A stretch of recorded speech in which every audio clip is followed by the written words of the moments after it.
Broadcasting from the business capital of the world, this is the Podcast Business News Network. And welcome back, everyone. There's so many different modalities out there that can help us feel better. Many of them we don't even know about. Well, until I meet somebody like her. She practices different types of massage, craniosacral therapy. I'm going to loosely call it a type of massage. I hope that's correct in some regards. Let's learn more about that and what it can do to change your life, move your life forward. KellyAnne Riden is back with us on the program today. How are you doing today? Hello, I'm doing well. How about yourself? Really good and eager to learn. Now, would I be right, loosely put here, craniosacral therapy is a type of massage, or it would appear So to it's be? technically not, but it is under the umbrella of massage, like the therapeutic realm. So we're not actually going in and massaging muscles and stripping muscles from origin and to insertion points. What we're doing is we're actually working with the cerebrospinal fluid within the body. So it is still a type of body work. And we kind of try to distinguish at that because some people are like, oh, I want cranial massage. So they think we're just kind of massaging the scalp. And there is that is a type of therapy as well, but that's not what we're doing. So we try to tell people it's a body therapy, body work, craniosacral therapy is generally what we call it. But You brought up something that I've thought about before, but I kind of let it go because I know a little bit more in speaking to you what this all is. But cranial, right away we think, well, it's just centered to the head. No, it's yes. not, right?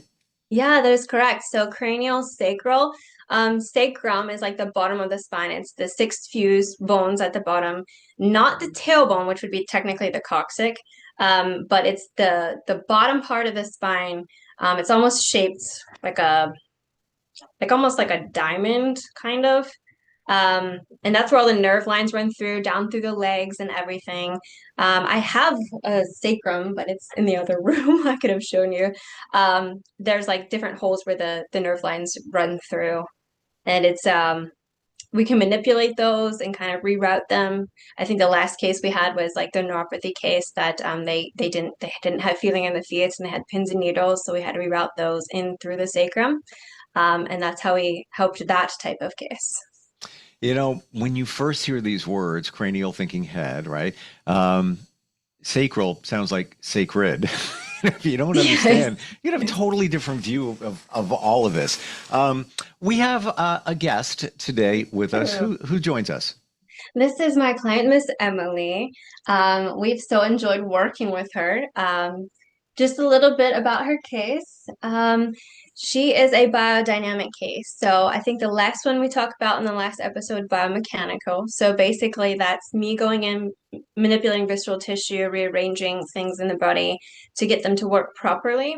Hers is a bit of a different case. It's a biodynamic case, which basically means it's a somatic emotional, meaning there's trauma that enters, whether physical, mental, emotional, or a combination of all the above. And we're working more through the emotional side of the nervous system. Wow, Emily, welcome. Yeah. Thank you. Welcome, Miss Emily. So before you saw KellyAnne, did you know that you had stuff going on, maybe external situations causing stress and things like that? Did you? I kind of have an idea.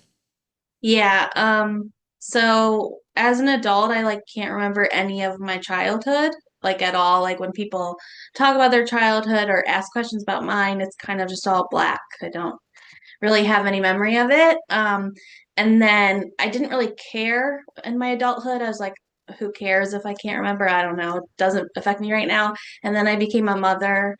And I really like got stuck in fight or flight in motherhood, and like with postpartum, I had a lot of like mother rage with postpartum. So I was like, something is happening. I can't seem to like fix it on my own with like medications, therapy, that kind of stuff. I did all that first, working out constantly, eating different, and then I was like, got to try something else. So Wow. I have this theory, and this is just me, but you said you can't remember, childhood. mhm. I've heard, and this is true for me, that when you think back to the very first memory of childhood, the very first one, go all the way back, just whatever can come up, it's usually a negative memory because it's there to protect you. You know, you don't remember all the good stuff. You remember the bad stuff because it's there as a mode of protection. Have either of you ever heard anything like that before?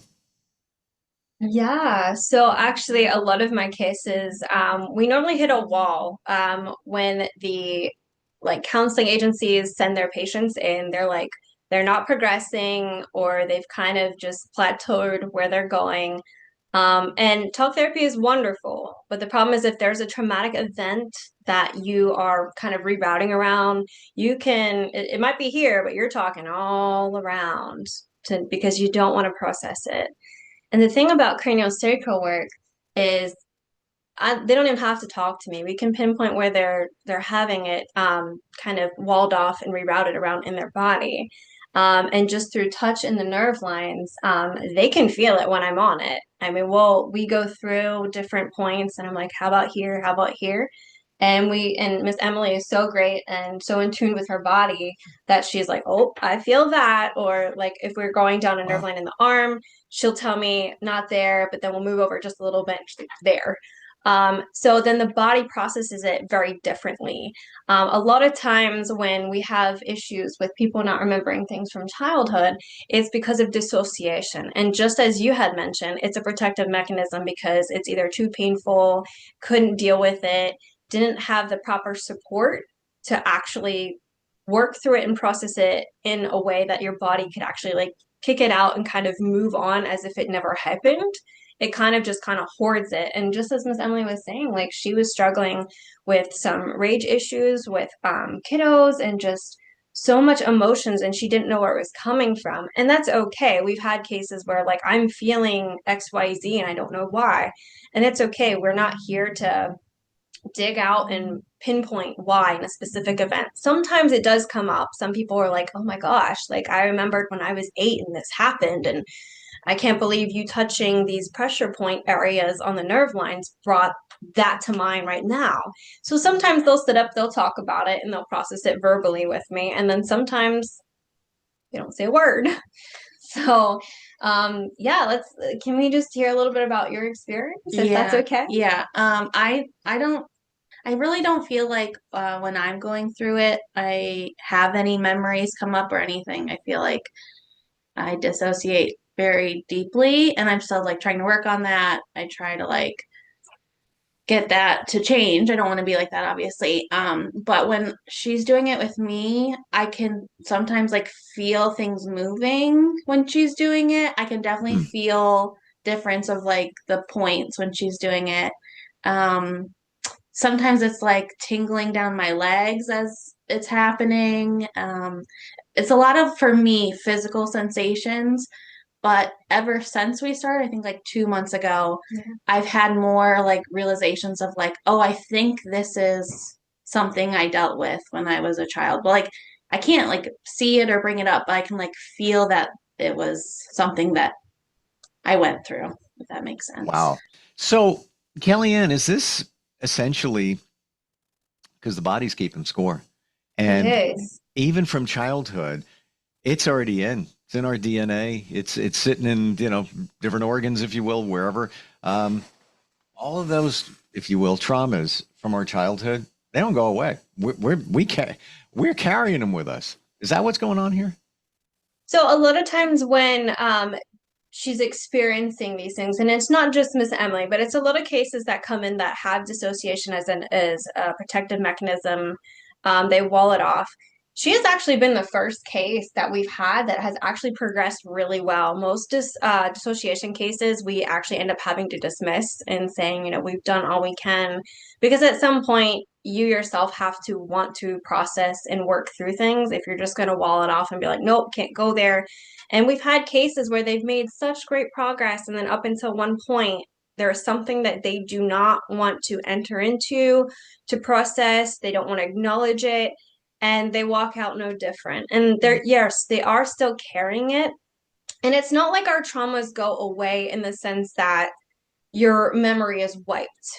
Um, the way that they in the term of go away is kind of like you process them and now you're at a place where you can calmly, coolly, and collectively state, such and such happened, but it's not important, and I'm not operating around it as if it's still a plug in my life. Like the plug isn't there, but the plug is still setting on the ground. Like it's part of your it's wired into you because like the memory doesn't go away. But you're able to I wouldn't say get past it. It's kind of like your body has come to the realization that it's not something that you need to hold on to and make it your identity and almost like I need to hold up a billboard sign. This happened to me, treat me gently. It's kind of like this happened. I acknowledged it. But it's no longer affecting me anymore. It's no longer putting fear into my life or burden or just needing to fix things or having to cope in ways that are unhealthy. Mm-hmm. So we've actually seen that with Miss Emily. There's so many times she's come in and she's looked brighter, and I'm asking her what's going on. And she just seemed overall happier and lighter, and just never came in with really any complaints. No, it's definitely just gotten better slowly the whole time. Yeah, and I mean, she's come in and stated like, I feel better. And I know it does bother you that you can't remember certain things in Sure. pinpoint, but actually, that's actually not the most important. I mean, if that's the way people process, we do go with it. We do say, okay, do you want to sit up and talk about it? Do you want to verbally process it? Do you want us to contact the counselor that we're working in tandem with and have them work through that with you? Um, I think you've had a couple emotional. Yeah. I think too, for me, it's easier to like talk about my daughter and see how she's growing up, and then I kind of like see myself in her, and that's I feel like when the emotional stuff has come, it's almost because like I'm not focusing on me, I'm focusing on her and what I feel like I may have endured or like behaviors I had through her. Yeah. That's where the emotional. So it seemed really helpful that you were able to like process that, Mhm. that like, I don't know what specifically happened, but I know I at some point as a young child have felt this way. Mhm. So feeling it again and knowing how to process it as an adult, Yeah. it honestly, I have seen such great change since the first day you've come in. Yeah. But like, tell us how you feel with Yeah, that. me too, and my family too. My daughters, I have two daughters. They both have seen a change. They're 7 and 4, so they're little. Um, and my husband has definitely seen a change, and my mom, who, you know, is also like me. She also forgets a lot of things from my childhood, and like we're kind of on the same page. She is like, I see such a difference. So I just kind of go with that. I can tell like when parents say like when their kids are revving them up and they can like make a choice of counting or like excusing themselves, I never felt like I had the choice. It was just always reactive and I never had that like slow down moment. And I feel like that's really grown, the slow down moment in parenting. So Now, KellyAnne, would you say, and thank you for sharing that, Emily, like Mhm. I feel we learn from our stories. So Mhm. when we share stuff, it's like, oh, yeah, I'm even a little piece, like, oh, yeah, that's me. I didn't realize that. Mhm. Would you say, KellyAnne, that if somebody wanted to maybe connect with their childhood, use another modality in connection with craniosacral therapy, let's say hypnotherapy, which would take you back, maybe you would see or pick up on things, but that not necessarily means that it's going to help heal you. It will help, but not to the full extent where now you go in and now you start clearing things out. Would that be, a maybe a treatment route? It is a treatment route. Like we do partner with a lot of counseling agencies. There's neurofeedback therapy is a big one where it actually is using neurological pulses in like they actually hook electrodes up to you and they use like currencies in the brain to help kind of retrain the brain. So whenever it flips into a negative thought, it kind of gives a different wave. And what they do is you choose like a movie or something that you're watching, and what it does is it kind of dims the sound and dims what your visual is. So it's kind of like okay, if you're thinking positively, and it's not necessarily positively, it's just a different wavelength. Negative thoughts cause a different wavelength in your brain. And when it does that and it senses that, it'll kind of like take away what you're feeding it in a sense. So like you're trying to enjoy a movie and it kind of takes it away. I don't want to call it a punishment. It's just kind of like, all right, you're not going to get that. But when your brain is starting to function in like a more positive way, then the screen comes back Oh, and it sort of reroutes and retrains. It's kind of like when you're correcting a dog on a leash. You kind of quick yank it and then the dog straightens up and then you relax it. So it's kind of training the brain. This is the state we want you more in versus falling into more of the negative. There's also EMDR, I believe. That also has some type of electro currency with it. Um, there's other things on the screen that they make you concentrate on. I have not actually tried it yet, but a lot of people have said that they've found really good value in that. This type of therapy is different though, and it just depends. Like Miss Emily, she has basically seen the progress on the other side, just kind of going through it willfully. And we've also had people that have had huge emotional upheavals, either on the table when we're working with them. We have recollections of like, this happened. I can't believe like I didn't remember that. Because working with the nervous system, everything is still there. It's just dependent on who you are as a person, your personality, how you're going to process it, and how it comes up and out. And with Miss Emily, like she maybe doesn't remember things, but Yeah, mine is definitely more physical reactions yeah. afterwards.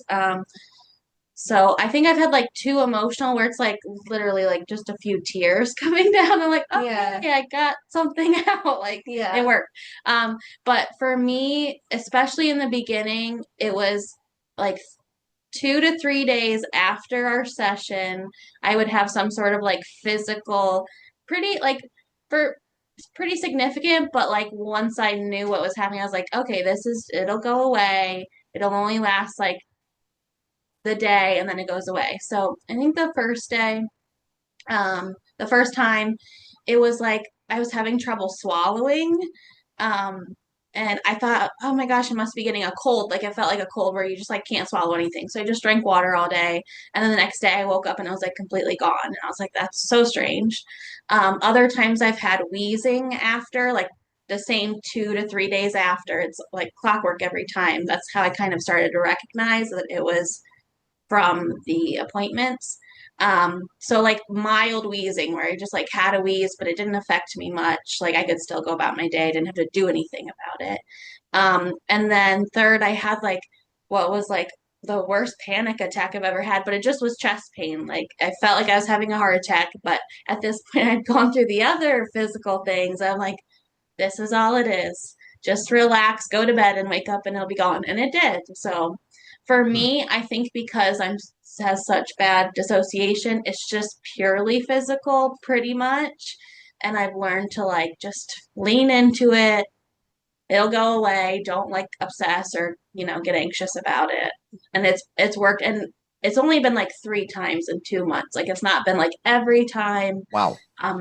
And so Uh, I'm amazed at how you can see progress in not a lot of sessions.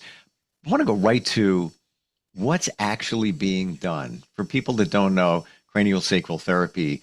When you're working with somebody, KellyAnne, what are you actually doing? Yeah, so would you mind telling your experience? I mean, just from my perspective, like I'm putting my hands on different points in the spine, different points underneath the cranium, and different points on the chest, through the arms, through the legs, depending on where the meridian lines are through the nervous system. And then a lot of times I can tell things that are going on with her, and I'll be able to ask her questions. So like for when she has the wheezing.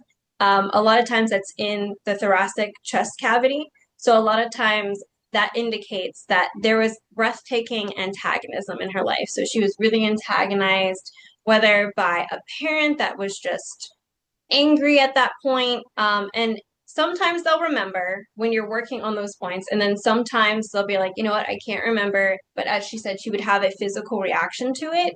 Now, some people, when they're not working with cranial work and they're getting these physical symptoms, but they go to the medical side and they get all x-rays and MRIs, and they come back completely negative, meaning everything's fine. We can't find anything wrong. And they're like, but I still can't breathe. I still am wheezing. I don't feel right. Like, then that's when they start coming in and thinking it's something else. Whereas Miss Emily already had that perception of just like, I know this isn't a medical condition. So that was actually like a huge deal that she was able to pay attention to her body and just, like she said, lean into it. Yeah. But what were some of the things that, like, what was your experience in the treatment room? Like, Yeah. if you could tell somebody what it looks like, what it feels like, how would you explain that to them? Okay, so I walk in and she first, like, she has like all the maps of the body, and it was like a lot of education in that first session. And I was like, she knows so much that I'm a nurse. So I feel like I know more than an average person about the body. And then I was like, I don't know anything you're talking about. Like, it's all new and foreign to me. So that was really like, I was just like, okay, I'm sold. Like, you know so much. Like, just the education was sold me, where I was like, okay, you can do whatever. It's fine.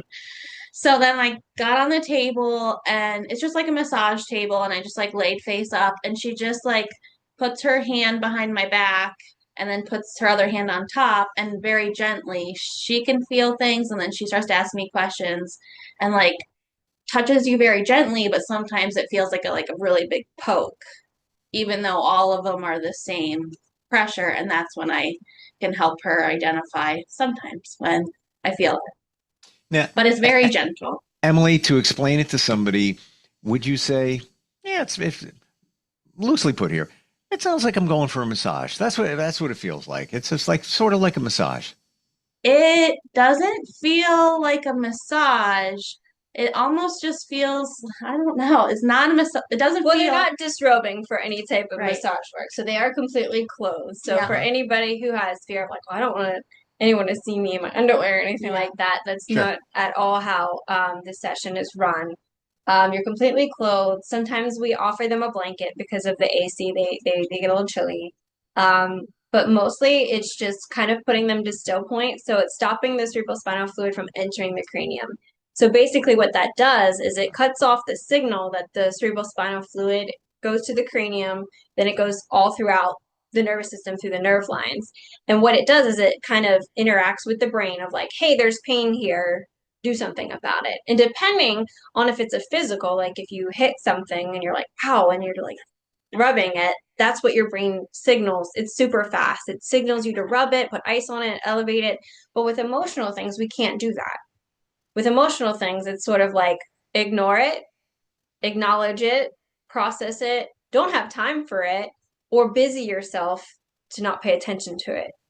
So those are our options. And depending on how long you ignore it or your body doesn't acknowledge it, that can manifest into physical ailments. So like Miss Emily's experience has been more physical. So her way is just not processing it verbally, which is fine. Mm-hmm. And her way is not going through counseling. I think you have. I've tried. You've tried, and it wasn't. So the missing component for her was more of like the body care, having the body process it and letting it up and out of the nervous system versus pocketing it, because verbally talking about it didn't seem to do her justice. Now, some people that works. Mm-hmm. Some people Sure. can go to a counselor and be like, I got it all off my chest. I'm good to go. And it truly does wonders for them. And we don't see those people. But the people that realize like there's just something in there.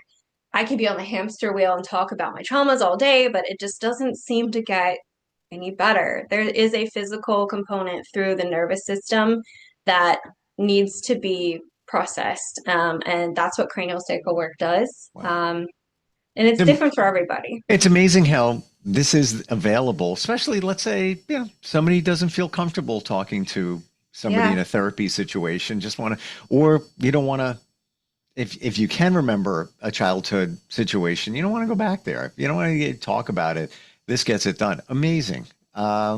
Wow, learned a Yeah. lot today about how this can release what's going on emotionally, whether you remember it or not. I think that's Yes. the super cool part about it.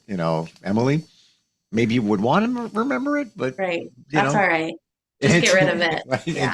You're still getting the job done, feeling better. Yeah. Yeah. KellyAnne, how do we find out more about you and what you do? Yeah, so you can go to our website, which is kaclinicalmassage.com. You can call us at 717-516-0959, and you can look us up on Google. It's just called KellyAnne Clinical Massage right now. We will be rebranding to um, Healing Grace Clinical Massage, and I think we have a billboard that's going to be going up here shortly, so you'll see us advertise. But we are in Camp Hill right now. We have had other locations, but we have just condensed down to just one location in Camp Hill right now. So that's where we're Gotcha. operating out of. And that's Pennsylvania, right? Pennsylvania, yes, we are in Perfect. Pennsylvania right now. All right. Thank you so much for today. And Emily, thanks for being transparent and sharing everything. That there's hope for us if we can't identify certain things. It's just amazing how the body keeps score. Like it knows, and it's holding on to this stuff, which is Absolutely. also holding us back, from living the lives that we want to live. Thank you both for being here today. Really appreciate it. Thank Thank you you. so much. Thank you.